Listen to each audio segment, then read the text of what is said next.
Step 2 is count your blessings.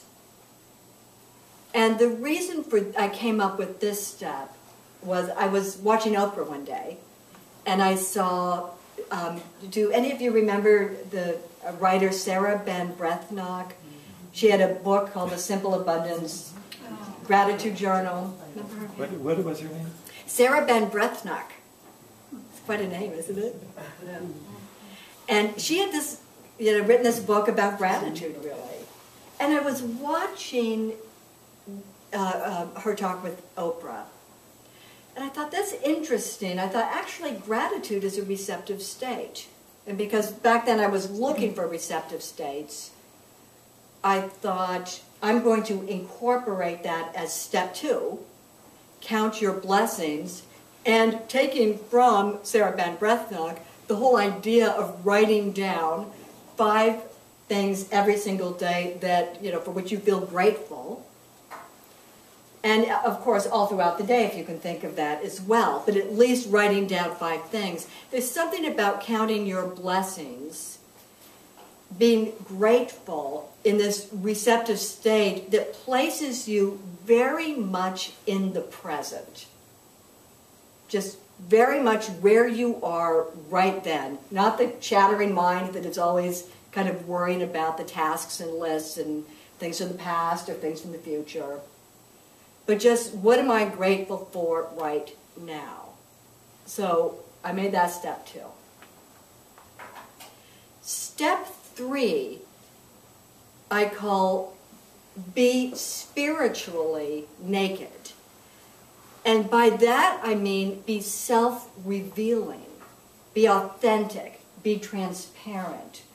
So often we showcase the best kind of qualities of who we are, and we get into the habit of never really revealing all of who we are. So this idea of kind of what is a good person, I devote an entire section of my book to the question, what is a good person? Is a good person somebody who puts others' needs before their own? Is a good person a whole person? It's got to, just that question of what is a good person is really about this being self-revealing to express all of our humanity. Part of this is because it's very relaxing, which places you in a more receptive state. Isn't it true when you're around somebody, well, this is the way I think about it for myself, when I'm around somebody who's as messed up as I am, that's very relaxing for me. When I'm around somebody who is, super uber together and perfect, I can't relate, and it's not comfortable to be around somebody who's only showcasing that part of themselves. Now, we all have these parts that are really wonderful. And this step is not about an excuse, to begin to kvetch or complain about the, kind of all these other things. But it is about making sure that we don't get into the habit of trotting out only the things that we have together. We rob others of the opportunity to be there for us. Nobody knows that there's anything they could do for us, support us, or help us when we don't acknowledge really all of the things that are going on with us. Obviously, with good boundaries, right? Again, not kind of an excuse. If the person at the grocery store asks how your day is, you don't want to tell them about your 12-step program you're at earlier in the day, obviously.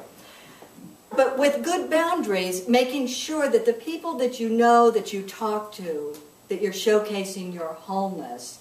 I've very much come to define a good person as a whole person, because I think there's just simply so many benefits to this. So step 1, step 2, step 3. Once I had these first 3 steps, I began to teach them, I began to use them in my own life, and I began to teach them to my clients. And during that time, as my clients started incorporating these steps, their lives began to change for the better, and my life began to change for the better as well.